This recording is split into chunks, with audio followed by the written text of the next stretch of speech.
Good day all. My name is Mohan Undakoti. I am Assistant Professor in Commerce working at Rosary College of Commerce and Arts, Naveli. The topic on which I am going to speak today is the retail formats concept and the types of retail formats on the basis of forms of ownership. The outline: I am going to cover the concept of retail format and types of retail formats, stores on the basis of form of ownership.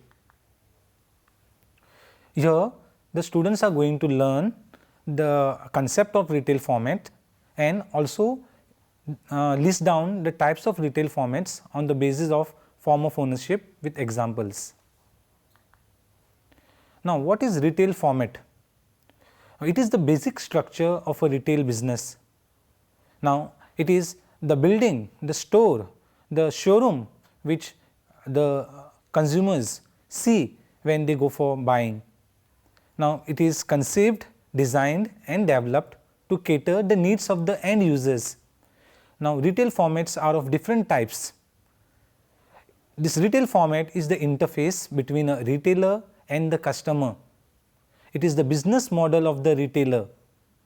Now, a good retail format will attract customers and will generate sales for the retailer. Now, let us look into the types of retail formats. Retail formats are broadly divided on the basis of form of ownership, merchandise offered and non-store retailing. Now, in my presentation I am going to cover retail formats on the form of ownership. Retail formats on the form of ownership are divided into 5 types. 1. Independent retailer. 2. Chain retailer. 3. Franchising. 4. Lease departments. And 5. Consumer cooperatives. Let us see the first one, independent retailer.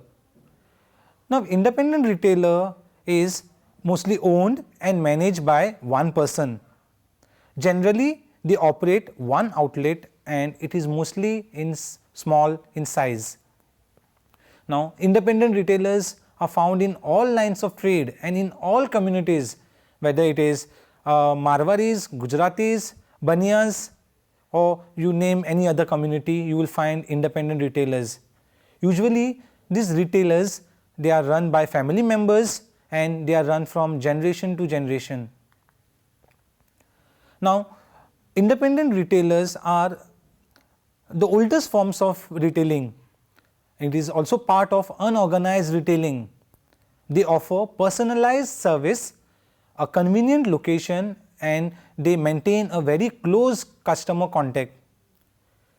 Now, this type of retailing mostly fail due to ease of entry, poor management skills and inadequate resources. Now, let us see what is a chain retailer.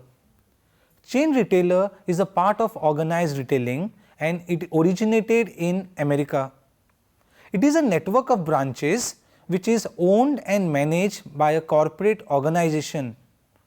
There is centralized buying and decentralized selling. There are a number of branches spread all over the places. So, they are able to serve a large dispersed target markets. There is uniformity in the display, store arrangement and store services. They enjoy a very known company name.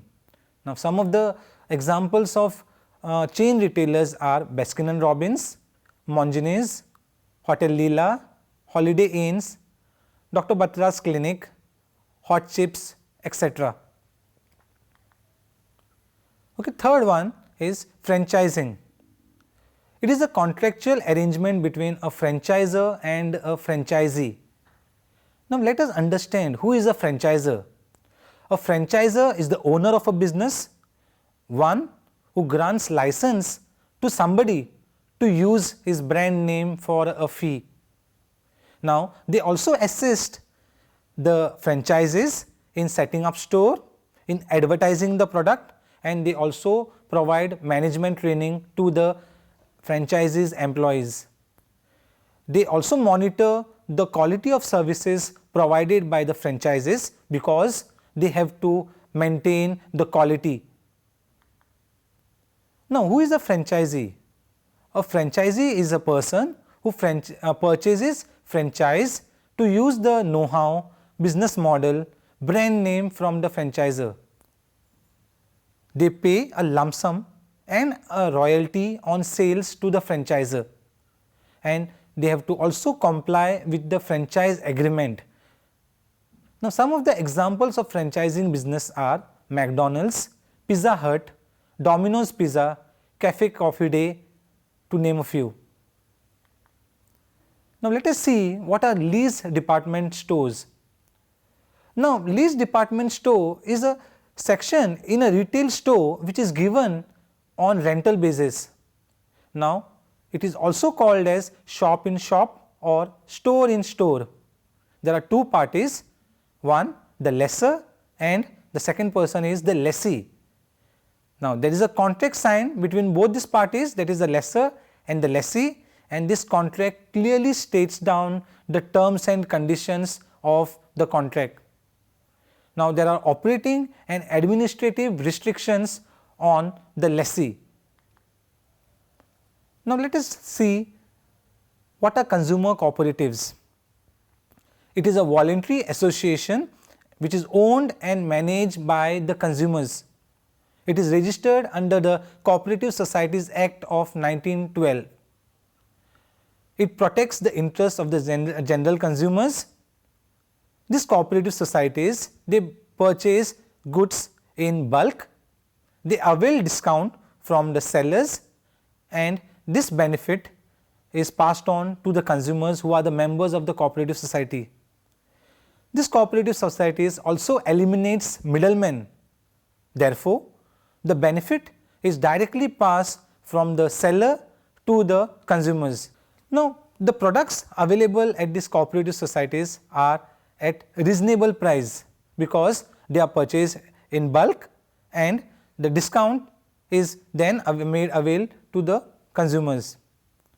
Now, whatever profits that are earned by the cooperative society is distributed in the proportion of contribution to the consumers.